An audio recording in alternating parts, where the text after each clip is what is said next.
Always remember, you must believe.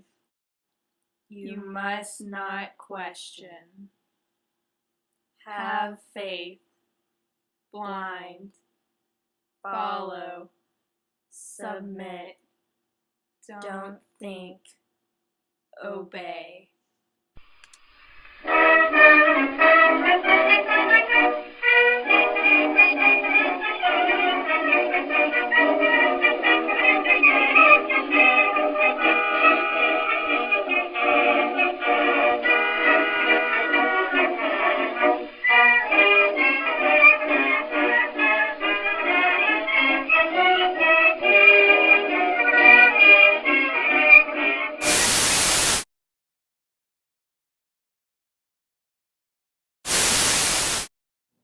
What is it about ghosts that make them so appealing?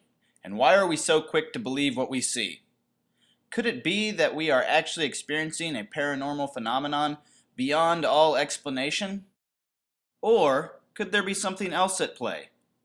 While we may never be able to provide a perfect answer to this question, it seems that there may be a possibility that what we are experiencing is anything but paranormal, but rather something psychological.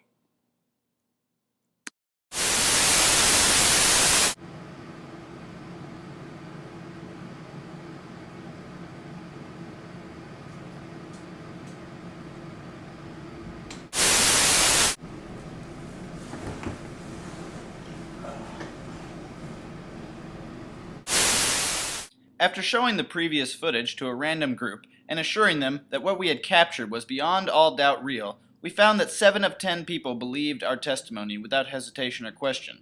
However, when prompted to make their own choice, with no one representing expertise or knowledge on the subject of ghosts, the belief rate was a mere 2 of 10.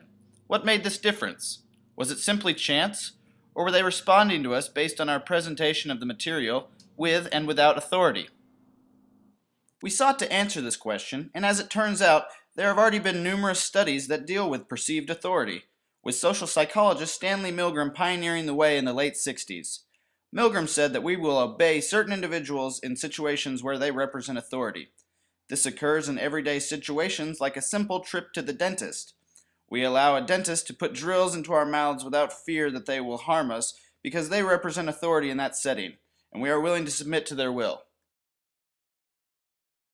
Under what conditions would a person obey authority who commanded actions that went against conscience? What is there in human nature that allows an individual to act without any restraints whatsoever, so that he can act inhumanely, harshly, severely, and in no way limited by feelings of compassion or conscience? We sought to replicate this idea of obedience on a smaller scale with the help of social psych professor Dr. Brian Brown and student Brian Pickens.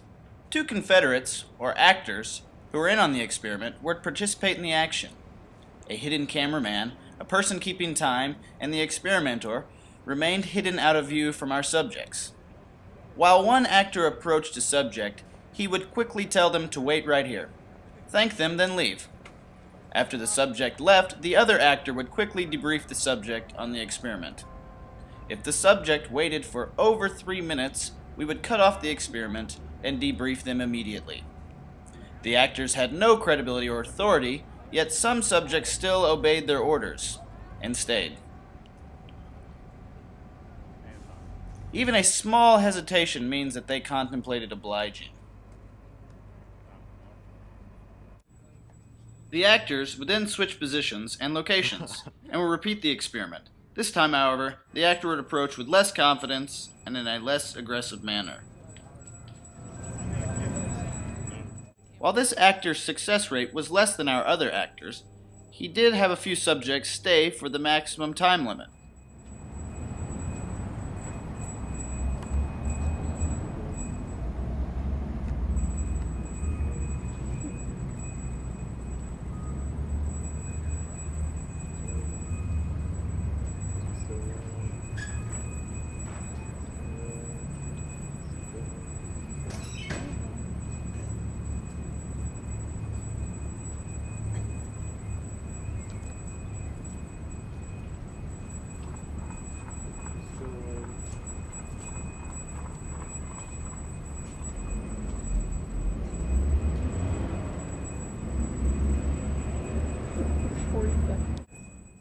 One subject actually chased down the actor, demanding answers. At this point, the experimenter had to intervene to break up any potential violence.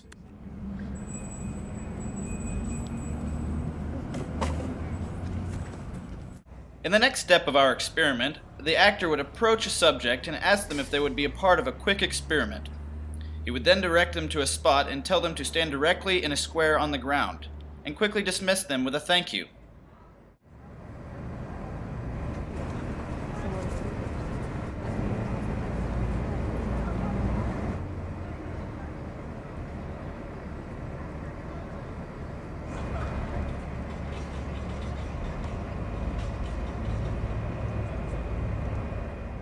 Surprisingly, almost everyone who agreed to the experiment stayed in the exact spot marked by the actor, even when the actor was completely out of sight.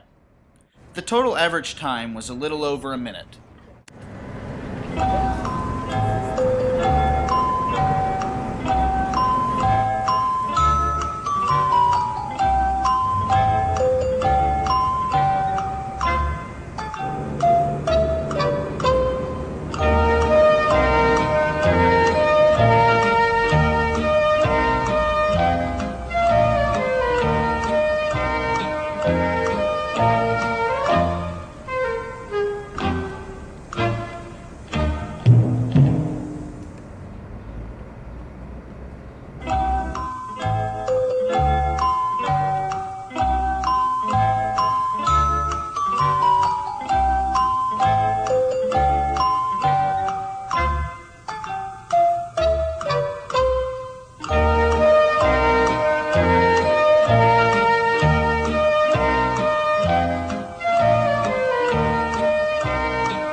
While our results were typical when our actors exhibited no authority, when we added the almighty clipboard as a legitimacy factor, our time skyrocketed, with most subjects staying the maximum allotted time. Not to mention, the paper on the clipboard was completely blank.